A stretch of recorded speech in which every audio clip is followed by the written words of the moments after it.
नमस्कार प्यारे विद्यार्थियों, मैं आपके साथ डॉक्टर कांतराज पूनिया। ये अपना पॉलिटिकल पॉइंट बहुत ही महत्वपूर्ण जानकारी लेकर और आपको शुभकामनाएं देने के लिए आज मैं आपके सामने हूँ।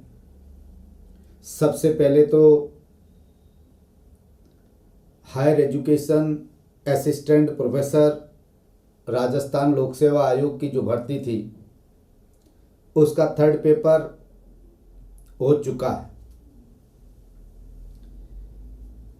मैं उसके लिए सबसे पहले तो सरकार को कि उन्होंने बहुत अच्छी तरीके से एग्ज़ाम करवाया, कहीं पर भी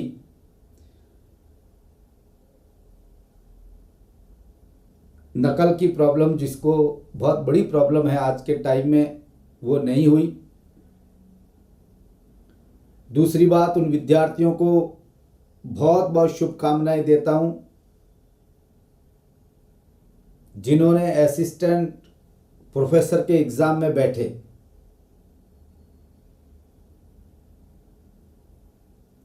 असिस्टेंट प्रोफेसर आप जानते हैं सब्जेक्ट का होता है, और सब्जेक्ट के दोनों पेपर जो हैं वो मई में है, आधी मई बीत जाने के बाद है। यानी अभी तक आपके पास 4 महीने हैं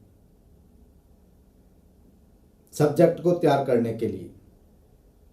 अब एक सवाल है कि साहब 4 महीने में पेपर तैयार कैसे करें, सब्जेक्ट तैयार कैसे करें।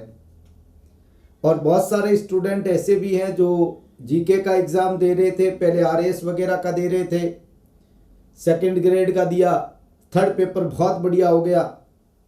सब्जेक्ट की तैयारी अभी तक पहले उनकी ज़्यादा नहीं थी, तो अभी वो कैसे करें, ये कुछ मामले रहते हैं और विद्यार्थी ये सोचता भी है कि क्या किया जाए। मैं चाह रहा हूं कि आप समझने की कोशिश करें मेरी बातों को, और ये समझने की कोशिश करें कि तैयारी करने के लिए ज़रूरी चीज़ें क्या है। और गलती हम केवल और केवल सिलेक्शन में करते हैं और कहीं पर भी नहीं करते। मैं बता दूं, आप जो मटेरियल सिलेक्शन है उसमें कहीं ना कहीं मिस्टेक करते हैं, और वो मिस्टेक इसलिए हो जाती है कि जानकारी होती नहीं है, और जब हम बाजार में जाते हैं तो जैसा माहौल होता है उसमें ढल जाते हैं और कह देते हैं ठीक है। एग्जाम होने के बाद जरूर पछतावा होता है और माहौल वाले फिर माहौल खड़ा कर देते हैं। तो कैसे सावधान रहें, कैसे सतर्क रहें, कैसे एक अच्छी तैयारी करें और कैसे सिलेक्शन हो, ये बहुत जरूरी बातें हैं जिसे समझना चाहिए। एक बात मैं आपको स्पेशली बताऊं, आरपीएससी का जो थर्ड पेपर था, किसकी बात कर रहा हूं मैं, असिस्टेंट प्रोफेसर की बात कर रहा हूं। और असिस्टेंट प्रोफेसर के एग्जाम में सबके लिए एक जैसा था। जो थर्ड पेपर था वो 50 नंबर का था, ठीक बात है, ये मार्क्स थे उसके। उसके बाद में अभी 2 पेपर ऑन होने हैं, paper first and paper second. ये जो पेपर है ये 75 नंबर का है, और ये भी है, ये भी 75 नंबर का है। ये दोनों ही पेपर आपका जो सब्जेक्ट है उससे रिलेटेड है। ये बातें सब जानते हैं, इसमें कहने की कोई जरूरत नहीं है। असिस्टेंट प्रोफेसर में 50 में से नंबर लड़कों के कितने आए, कई लड़के ऐसे मिल जाएंगे आपको जो लगभग 40 के आसपास होंगे, और कई लड़के ऐसे मिल जाएंगे जो 15 से 20 के आसपास होंगे। ये मार्किंग है। हाईएस्ट ये हो सकती है, लॉ ये हो सकती है। इससे नीचे भी कुछ आए होंगे, उससे बात नहीं है, फर्क नहीं पड़ता। मेरी एक सिंपल बात बताना चाह रहा हूं। अब लोगों के मिस्टेक कहां है, ये नंबर जिसके आए वो इस टेंशन में है कि तैयारी सब्जेक्ट की करनी चाहिए कि नहीं करनी चाहिए। ये इस द्वंद्व में है कि तैयारी क्यों करें जब नंबर तो बहुत कम आए। तैयारी कर रहे थे सब्जेक्ट की, वो कंटिन्यू तैयारी कर रहे थे, मगर ये नंबर आए तो वो ये सोचने लग गए। कुछ विद्यार्थी जो तैयारी नहीं कर रहे थे मगर उनके 40 से प्लस नंबर आए। अब वो सोच रहे तैयारी कैसे करें। ये दिमाग में हर जगह है। कुछ स्टूडेंट 30-35 पर है, 40 पर है, और जनरली मैं बता दूं 30 के आसपास लगभग लोग हैं। 30 के आसपास लगभग लोग हैं। मैं आपको बहुत सिंपल बात बता दूं, आपको ध्यान रखना है, कोई फर्क नहीं पड़ता। 40 है और आप इस कॉन्फिडेंस में हैं कि मेरा सिलेक्शन पक्का है तो भी ठीक नहीं है, और 15-20 है और आप ये सोच रहे हैं कि सिलेक्शन नहीं होगा, ये भी गलत है। क्योंकि मैंने ऐसे टॉपर देखे हैं जिनके 13 नंबर थे 50 में से, मगर सब्जेक्ट में उनकी मार्किंग इतनी बढ़िया थी कि वो आरपीएससी टॉप कर गए।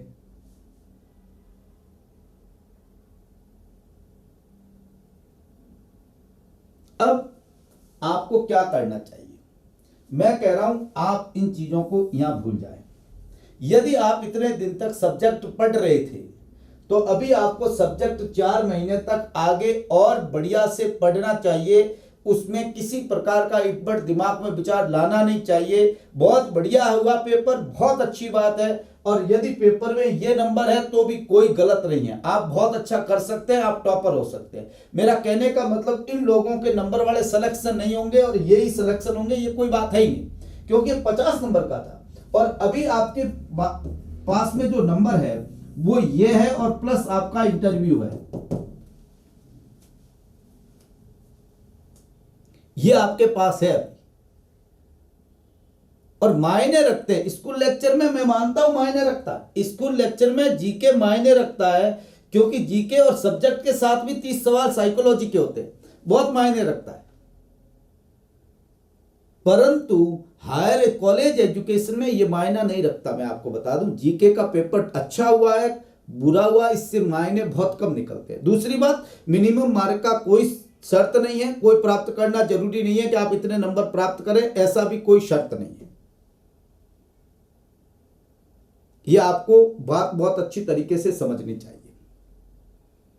अब मैं पॉलिटिकल साइंस का प्रोफेसर हूं, इसलिए मैं पॉलिटिकल साइंस की बात करूंगा, सीधी सी बात है।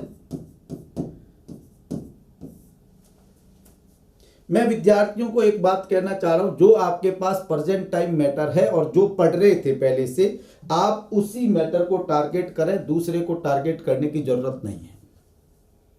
पहली बात तो ये, जो आपके पास सिलेक्टिव बुक है, जो आप किसी का यदि कोर्स ले रखा है तो कोर्स पढ़ रहे हैं, अब केवल वो पढ़े। दूसरी बात, यदि आपके पास पहले से ही बहुत सारा मैटर है, ले रखा है आपने, इधर से नोट्स ले लिए, किसी से कुछ ले लिया, किसी का कोर्स ले लिया, किसी से किताबें ले ली, किसी और से किसी दिल्ली गया तू नोट्स ले आना, पॉलिटिकल साइंस के तू ले आना, और इतने दिन आप सिलेक्शन करने में लगे हुए थे, जो पढ़ रहे थे ठीक है। अब वो चीजें छोड़ दीजिए और केवल सब्जेक्ट में टॉपिक जो है उस टॉपिक पर आप टारगेट करिए, केवल टॉपिक पर टारगेट करिए। पॉलिटिकल साइंस के स्टूडेंट का जो सेकंड पेपर है, फर्स्ट पेपर है, उसमें क्या, इंडियन थिंकर। अब इंडियन थिंकर पढ़ते समय एक स्टूडेंट को बहुत अच्छी तरीके से ध्यान रखना है कि इंडियन ही पढ़ने हैं और नहीं पढ़ने, केवल इंडियन ही पढ़ने हैं। जो थिंकर है, और उसमें भी कुछ थिंकर ऐसे हैं जो बहुत गहराई से पढ़ना बहुत जरूरी, जैसे कौटिल्य, आपको बहुत अच्छी तरीके से पढ़ना पड़ेगा। जैन और बौद्ध दर्शन है, आपको उसमें फिलॉसफी देखनी है। जैन और बौद्ध की फिलॉसफी से रिलेटेड सवाल पूछेंगे, पॉलिटिकल फिलॉसफी उनकी क्या, बेसिक सवाल, बहुत सिंपल सवाल आता है, बहुत सिंपल आएगा। मिडाइवल थिंकर्स हैं, या तो किताब पूछेंगे या उसका कोई कॉन्सेप्ट पूछेंगे, जो इस्लामिक थिंकर्स हैं, इससे ज्यादा नहीं पूछना है। मगर अंबेडकर है, गांधी है, नेहरू है, राम मनोहर लोहिया है, जेपी है, इनके गहराई से सवाल पूछेंगे,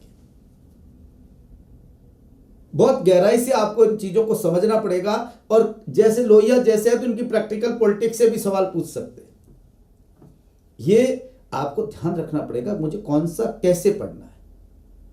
कॉन्सेप्ट आइडियोलॉजी है, स्टेट बहुत अच्छी जगह से तैयार कर दो, संप्रभुता, बहुलवाद अच्छी तरीके से आपका तैयार होना चाहिए, स्वतंत्रता, समानता, न्याय, अधिकार और नागरिकता बहुत बढ़िया से तैयार करो। और इससे किताबें भी पूछेंगे, कॉन्सेप्ट भी पूछेंगे, और विद आइडियोलॉजी, इस आइडियोलॉजी से पूछेंगे कौन सी आइडियोलॉजी किस प्रकार की स्वतंत्रता की बात करती है, किस प्रकार की समानता की बात करती है, किस प्रकार के न्याय की बात करती है, किस प्रकार के अधिकारों की बात करती है।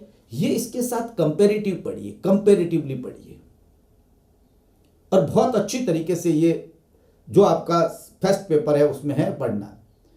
कंपेरेटिव पॉलिटिक्स में 5 कॉन्स्टिट्यूशन दे रखे हैं, केवल 5। और मैं आपको अभी एक ही बात कहूंगा, 5 कॉन्स्टिट्यूशन पढ़िए आप, यूके, यूएसए, फ्रांस,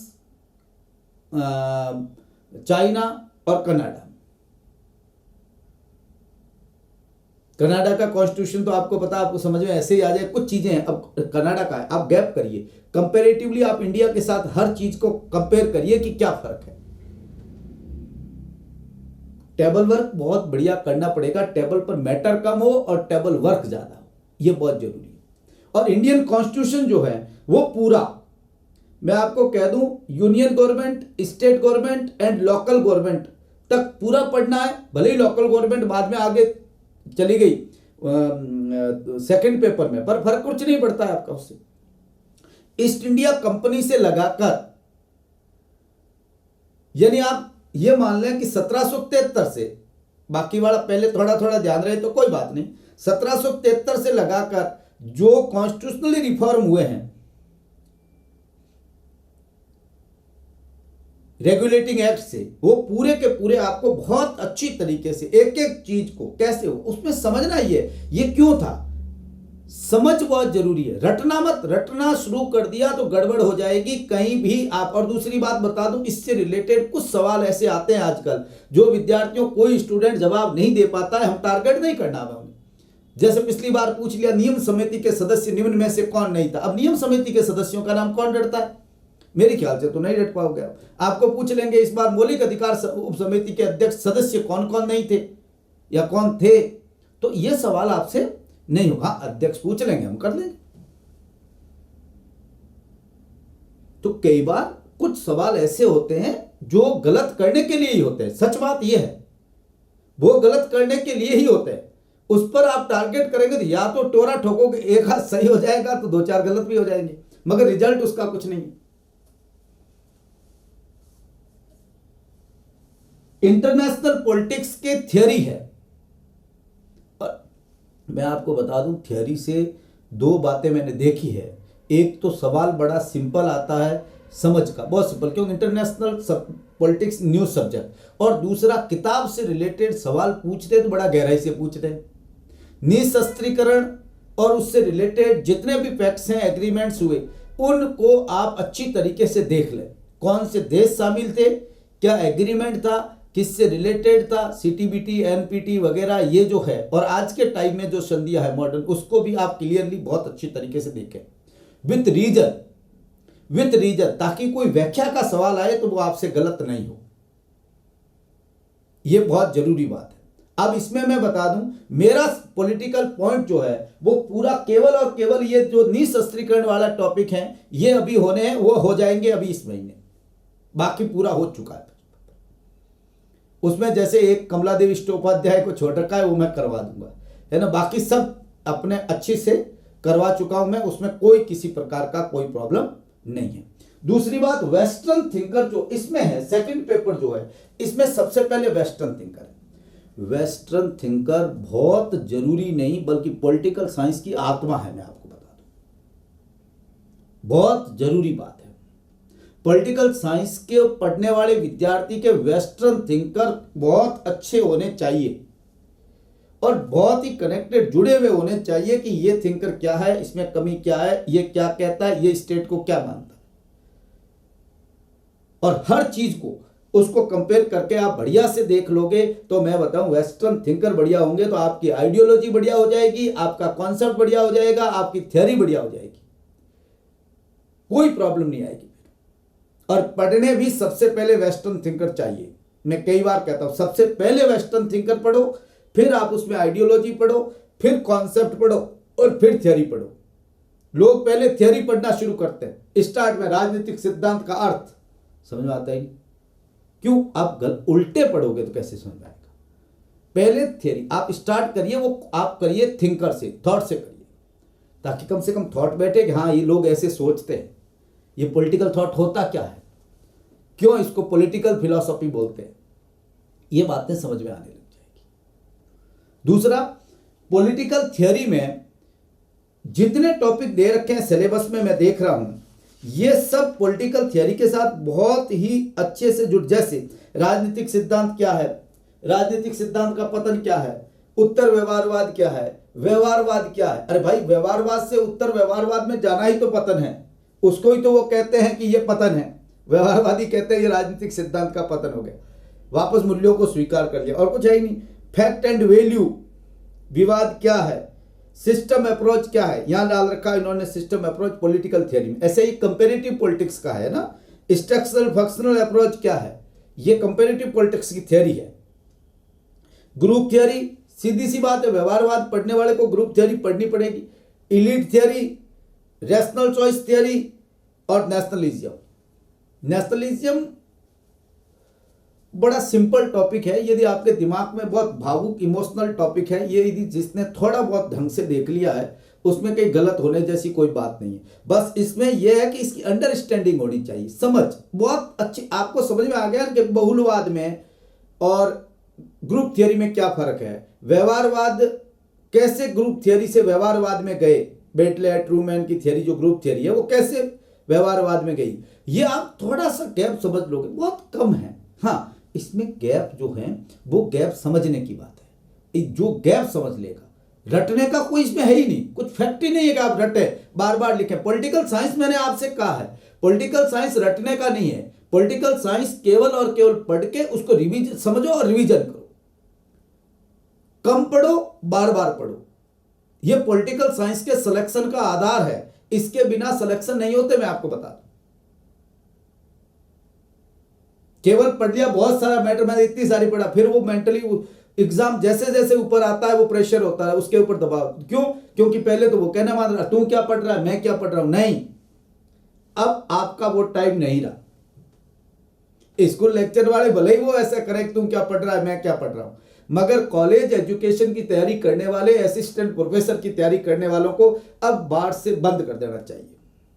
अब मेरे पास है, उसी को पढ़ूंगा, अच्छे से रिवीजन करूंगा, अच्छे से तैयार करूंगा और बहुत बढ़िया से तैयार करूंगा। पॉलिटिकल थ्योरी पढ़ ली, फिर पॉलिटिकल कंपैरेटिव पॉलिटिक्स एनालिसिस की बात है, उसके अंदर फैक्ट है कुछ, जैसे पब्लिक पॉलिसी से रिलेटेड है, ब्यूरोक्रेसी जो कॉन्सेप्ट है, गुड गवर्नेंस है ना, सिविल सोसाइटी है, ये कुछ है जिसके अंदर कुछ चीजें आपको देखना है। बाकी थ्योरी में तो वही political culture, development, socialism, institutionalism and new institutionalism, ये बहुत अच्छे टॉपिक है और इनको बहुत देखो, ये इंपॉर्टेंट टॉपिक है। इन टॉपिक्स के बढ़िया सवाल बनते हैं, कल्चर से बनेगा 100%, कल्चर से बढ़िया सवाल बनता है, डेवलपमेंट से बढ़िया सवाल बनता है 100%। मैं आपको बता देता हूं, संस्थावाद, नव संस्थावाद, फर्क, केवल फर्क से सवाल बनेगा कि कौन सी विशेषता संस्थावाद की है, कौन सी नव संस्थावाद की है, इससे ज्यादा बढ़िया अच्छे ऊपर सवाल नहीं बनते। बस ये थोड़ी थोड़ी बातों को ध्यान रखोगे और बहुत कहां ज्यादा जोर देना है। दूसरा, इंडियन डायनेमिक जो इंडियन पॉलिटिक्स है, जिसके अंदर खासतौर से जाति है, धर्म है, इलेक्शन है, जो इलेक्शन से रिलेटेड है, उसको बहुत अच्छी तरीके से ध्यान रखना है। और लोकल गवर्नमेंट से रिलेटेड जो चीजें हैं वो ध्यान रखना है। राजस्थान की पॉलिटिक्स से रिलेटेड 4-5 सवाल बन जाएंगे और वो सवाल आपको 5 टॉपिक है, उसमें बहुत अच्छी तरीके से राजस्थान के पॉलिटिक्स से सवाल गलत मत करना, क्योंकि बाहर का स्टूडेंट गलत करेगा, राजस्थान वाला गलत नहीं करना चाहिए, वो गैप डालेगा। और कमेंटेटर है, अब कमेंटेटर जो है इसमें सवाल क्या बनता है, मैं आपको एक बहुत सिंपल बात बता, या तो पूछेंगे कमेंटेटर की किताब, क्लियर बात है, भले ही वो ऑस्टिन की पूछे, भले जॉन्स की पूछे, भले रोडोल्फ और रुडोल्फ की पूछे, रजनी कोठारी की पूछे, या ग्रेनविल अपने अमर्त्य सेन साहब की पूछे, किताब पूछेंगे, या उनकी आइडियोलॉजी क्या है। और आपको बता दूं, इन कमेंटेटर के आपके पास में एक एक पेज से ज्यादा कुछ भी मैटर नहीं होना चाहिए। ऐसा नहीं है बामरी की किताबें लेके बैठ गए, किताबें काम नहीं आएगी। सवाल जो बनने, और मैं आपको बता दूं इसमें यदि वो गहरा चला गया, इनकी स्टडी किस किस, जैसे मॉरिस जोन्स की स्टडी किससे रिलेटेड है इंडिया में, है ना। आपको मॉरिस जोन्स की कौन सी किताबें हैं, मॉरिस जोन्स ने कब था, कहाँ का, ये चीजें ही ध्यान रखने, इससे ज्यादा ध्यान रखने की जरूरत नहीं है। ये फैक्ट ही ध्यान रखना है इसमें। कमेंटेटर जो है, अब मुझे एक स्टूडेंट कह रहा साहब कमेंटेटर आपने पढ़ाया, अरे भाई वो एक आधा घंटे क्लास है, मैं 3 घंटे पढ़ा दूंगा। जो इंपॉर्टेंट टॉपिक है वो पूरे करना पहले बहुत जरूरी है। अब वो हो जाएंगे अपने फरवरी तक, ये भी अपने कंप्लीट इसमें डाल दूंगा मैं विथ नोट्स। कोशिश है मेरी कि पूरे हो जाएंगे। और पॉलिटिकल पार्टी और रीजनल पार्टीज, देखो पॉलिटिकली बहुत सारे चेंजेज हुए हैं, बहुत सारे चेंजेज हो रहे हैं और कंटिन्यू हो रहे हैं, आप इसको देख रहे हैं। और इससे रिलेटेड जो सुप्रीम कोर्ट के कुछ भी डिसीजन है, जैसे 370 का हो, अयोध्या से रिलेटेड हो, कोई कॉन्स्टिट्यूशनल बेंच का है, हाल ही में कॉन्स्टिट्यूशनल बेंच के जो डिसीजन है वो आपको बहुत अच्छी तरीके से ध्यान रखने हैं। उसमें जजों के नाम भी ध्यान रखने हैं, है ना। पुराने जजों के नाम मत रखना ध्यान, मगर अब के, और पुराने में जैसे केशवानंद का नाम पूछ लेंगे जज के, पूछ लेंगे भाई, क्योंकि इंपॉर्टेंट है वो। तो हमारे एक तरह से संविधान रक्षक फैसला है, सबसे इंपॉर्टेंट फैसला। पॉलिटिकल साइंस के स्टूडेंट से पूछे कि वो कौन सा है, तो केशवानंद भारती बोलेगा, मेरे ख्याल से दूसरा कोई नहीं बोलेगा। वो ये तो कहने में रहा कि 370 वाला मामला सबसे अच्छा था, या अयोध्या वाला मामला था ये अच्छा था, ये तो नहीं पूछेंगे। और सबसे बुरा कोई कहेगा तो आपको पता है एडीएम जबलपुर के मामले को सबसे बुरा कहेगा, है ना। तो ये चीजें कंपैरेटिवली थोड़ी थोड़ी ध्यान रख लोगे तो बहुत बढ़िया हो जाएगा। और उसके बाद प्रैक्टिकल पॉलिटिक्स में जो है उसमें 2 बातें हैं जो क्लियर। एक तो आप कोल्ड वॉर से आप शुरू करेंगे और रिलेशंस को देखते जाएंगे, तो इसमें बहुत सारे जो इंटरनेशनल पॉलिटिक्स के जो टॉपिक हैं, निशस्त्रीकरण से रिलेटेड संधियां, समझौते, ये आपके तय हो जाएंगे। दूसरा, ऑर्गेनाइजेशन में कुछ ऑर्गेनाइजेशन बहुत इंपॉर्टेंट है जिसमें गहराई से सवाल पूछते हैं, जैसे गुट निरपेक्ष से पूछ लिया, जैसे यूएनओ। अब यूएनओ से ये तो पूछने में रहे कि वर्तमान में कितने सदस्य हैं यूएनओ में, ये तो नहीं पूछेंगे। आपसे ये पूछेंगे कि न्यास परिषद में कितने सदस्य हैं, क्योंकि उनको पता है मिस्टेक स्टूडेंट ये करेगा कि वो सोचता है न्यास परिषद है ही नहीं, न्यास परिषद के पास काम नहीं है। न्यास परिषद कहां खत्म हो गई, न्यास परिषद के पास काम नहीं है, ऐसा अंग जिसके पास अभी कोई कार्य नहीं है। तो वो ऐसे सवाल पूछेंगे, फिर स्टूडेंट कहेगा ये सवाल तो गलत नहीं है, क्यों किताबों ने ये लिखा नहीं। तो कुछ सवाल तो इंटरनेशनल पॉलिटिक्स ऐसे होते हैं जो बहुत अलग मायने रखते हैं और उन्हें आप बहुत अच्छी तरीके से, और इंडियन फॉरेन पॉलिसी, पड़ोसी देशों के साथ रिलेशंस, हमारे उनके साथ संबंध, विवाद, खासतौर से विवाद जो है वो बहुत अच्छी तरीके से तैयार कर लो। और विद्यार्थियों केवल टेबल, यदि आपने अभी तक, अब स्टूडेंट ऐसे हैं जो कोर्स से जुड़े हुए हैं या जो किसी से कोर्स ले रखा है, मैं नहीं कह रहा हूं मेरा कोर्स की बात, मैं ये कह रहा हूं किसी से भी ले रहा हूं, मेरा कोर्स देखना चाहते हैं तो पॉलिटिकल पॉइंट ऐप पर जाइए, कोर्स देख लीजिए, टॉपिक वहां डाल रखा है, कितना डाल रखा है, कितना बाकी, सब दिख जाएगा आपको। अब उसमें इंटरनेशनल ऑर्गेनाइजेशन अभी चल रहा है, यूएनओ आज पूरा हो गया। अब इसके बाद के जो ऑर्गेनाइजेशन है वो एक दिन के ऑर्गेनाइजेशन है, ज्यादा बड़े ऑर्गेनाइजेशन है नहीं। अब G20 इसमें इंपॉर्टेंट है, उस पर अपनी बात करेंगे क्योंकि सम्मेलन इंडिया में हुआ है। बाकी चीजें आप अच्छे से देख सकते हैं, अच्छे से पढ़ें और कॉन्फिडेंस रखें। सबसे जरूरी चीज है सेल्फ कॉन्फिडेंस। दूसरी बात, कई स्टूडेंट आज तक सब्जेक्ट पढ़ाई नहीं और जाके किसी के जाके वो क्या कहते हैं टेस्ट सीरीज ज्वाइन कर लेते हैं, मत करना। दूसरी बात, आप टेस्ट सीरीज वैसी ज्वाइन करना जिससे आपका कॉन्सेप्ट क्लियर होता हो, अच्छे पढ़ाते हो। नहीं तो क्या टेस्ट सीरीज ज्वाइन कर लिया, पेपर दे रहे हो, किताबें ले लो ना। मैं आपको कह रहा हूं टेस्ट सीरीज के लिए आप पुराने ओल्ड पेपर मंगवा दो, यूपी के, झारखंड के, छत्तीसगढ़ के, राजस्थान के या यूजीसी नेट के, और वो सॉल्व करो, वो ज्यादा सॉल्व करना। यदि पेपर लेने वाला, सीरीज लेने वाला सीरीज के पेपर को सॉल्व नहीं करवाता है तो आपको बेनिफिट कुछ नहीं है उसमें। ऑनलाइन टाइम आप ऐसे ही वीडियो पर दीजिए। अब वो ऑनलाइन टाइम वहां देने की जरूरत नहीं, क्योंकि ऑनलाइन टेस्ट सीरीज ज्वाइन वो करते हैं ना पर सॉल्व, उसमें टाइम लगता है। फिर पेपर को सॉल्व नहीं करवाए तो उसे बेनिफिट क्या? प्रोफेसर सॉल्व करवाना बहुत जरूरी आज के युग में, क्योंकि तब तो आपके जो भ्रम है वो दूर होते हैं। तभी तो आपके जो कुछ गैप्स हैं, आपको लगता है इस सवाल का उत्तर ये क्यों है, वो तो दूर तब होगा जब प्रोफेसर आपको बताएगा, नहीं तो कैसे होगा। दूसरा, आपको कह दूं 4 महीने कम नहीं होते सब्जेक्ट के लिए, कम नहीं होते, बहुत होते। 4 महीने बहुत होते, 120 दिन कम नहीं है।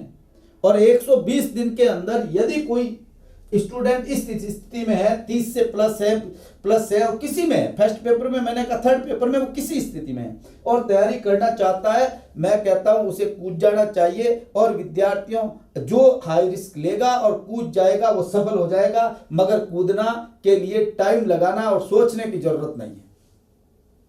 अब आपको तैयारी में जुट जाना चाहिए और जिस किसी में दौड़ रहे हैं उसी में दौड़िए। हाँ, मेरा कोर्स यदि आप लेते हैं, मैं ये इसलिए कह रहा हूं, तो केवल कोर्स पढ़ना है और कुछ भी इधर उधर जाने की जरूरत नहीं है, भटकने की जरूरत नहीं है।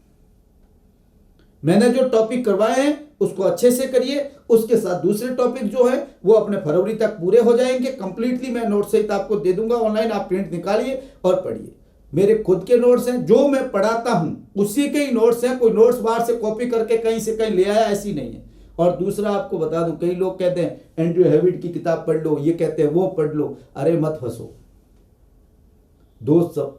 ये वेरीफाइड करने के लिए लोग इस प्रकार के कुछ अपना, मेरे जैसा आदमी इसलिए कह देता है कि साहब ये है कि अपना ईगो मार दो, ये इतनी सारी किताबें पढ़नी पड़ेगी, प्रोफेसर बनना बहुत हार्ड है। कुछ भी हार्ड नहीं है, कुछ भी हार्ड नहीं है। आप यदि किसी से लाइव सीधा आते हैं, क्यों नहीं आते हो लाइव, आके सीधे सवाल पूछ लीजिए कि साहब इसका उत्तर दे दीजिए, वो दे दे मेरी गारंटी। अरे सबको पता है, बस माहौल बनाना अलग बात है, बातें करना अलग बात है, और कमांड किसी टॉपिक पर होना अलग बात है। हमें इन बातों को बहुत अच्छी बहकावे में अभी आने का टाइम गया। अभी केवल और केवल टारगेट का टाइम है और टारगेट को अचीव करो। विद्यार्थियों, दुनिया तख्ती दोहरानो, लत लानत कमजोरानो।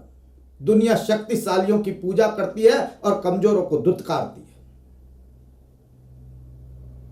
इसलिए अपनी ताकत पर विश्वास रखो। मैं आपको कह दूं, आप में बहुत ताकत है, आप कर सकते हैं, 100% कर सकते हैं। बस एक कमी है, एक तो हमारे खुद पर विश्वास और एक हमारे माँ बाप के उन आशीर्वाद पर विश्वास रखो और जुड़ जाओ। मैं कह रहा हूं जुड़ जाओ। टेबल वर्क जितना पढ़ो, टेबल वर्क, काम लिखो, लिखने आदत डालो। हर चीज पढ़ रहे हो लिख दो, शॉर्ट में लिख दो, शब्द लिख दो। केवल लोग सोए सोए कई बार देखते हैं, पढ़ते हैं, सब इतने वीडियो देख लिया। नो, बैठिए, सीधे बैठिए और एक एक चीज को आप पढ़िए। कोई ऐसी ताकत नहीं है दुनिया की जो आपको रोक सके। मैंने 3 महीने तैयारी की थी और मेरे टाइम तो 6 पोस्टें थी। आज 16 साल हो गए मुझे नौकरी में। हायर एजुकेशन में आना कोई इतनी बड़ी बात नहीं है जितना लोग समझते हैं कि बहुत बड़ी बात है, प्रोफेसर बहुत बड़ी। अरे नहीं है। रोड पे गाड़ी चलाते हैं ना लोग, छोटे लेवल पे सब, जो वहां पर ज्यादा भीड़ होती है, मगर जो हवाई जहाज चलाते हैं ना, उनके कांच के स्क्रैच नहीं लगते। बाहर कांच होते नहीं है, बाहर साइड वाले कांच देखने के लिए नहीं होते और उनके स्क्रैच नहीं लगते, वो हवा में सीधे चलते हैं। वहां इतना नहीं है। और दूसरी क्वालिटी कहाँ है भाई, आपको अच्छी तरीके से पता है। क्वालिटी पढ़ाने वाले और पढ़ने वाले दोनों की बात मैं करूं तो आपको पता है, स्कूल एजुकेशन का टेस्ट हुआ था और 15 दिन तक तो लोग जो 66 साल से पढ़ा रहे थे, 10-10 साल से, वो की नहीं बना पाए और कह रहे हमारे इतने सिलेक्शन हो गए। अरे की तुम से की नहीं बड़ी। दूसरा, पर कट ऑफ रही 40% और लोगों का पेपर ऐसे हार्ड आया। पढ़ाया क्या था पेपर हार्ड, कौन सा सवाल हार्ड है? क्योंकि कॉन्सेप्ट बेस्ड पढ़ना बहुत। पॉलिटिकल साइंस हिस्ट्री की तरह नहीं है। पॉलिटिकल साइंस में कॉन्सेप्ट पढ़ने पड़ते हैं, उसको समझना पड़ता है। हिस्ट्री की फिलॉसफी आप कैसे पढ़ते हैं वैसे पढ़ना पड़ता है आपको, एक बेस्ट बनाकर पढ़ना पड़ता है। हाँ, ये चीज है, उसकी लाइन वे एकदम क्लियर होनी चाहिए। जो सेटअप है आपका माइंड का वो एकदम ठीक होना चाहिए। समझ में नहीं आ रही, चाय पीजिए फिर बैठिए पढ़िए। मैं ये कहना चाह रहा हूं। और बहुत अच्छी तरीके से तैयारी करिए, खुद पर विश्वास रखिए। ये वादा है 100% सिलेक्शन होगा आपका। और मेरे से जुड़े हुए स्टूडेंट्स को मैं कहना चाह रहा हूं,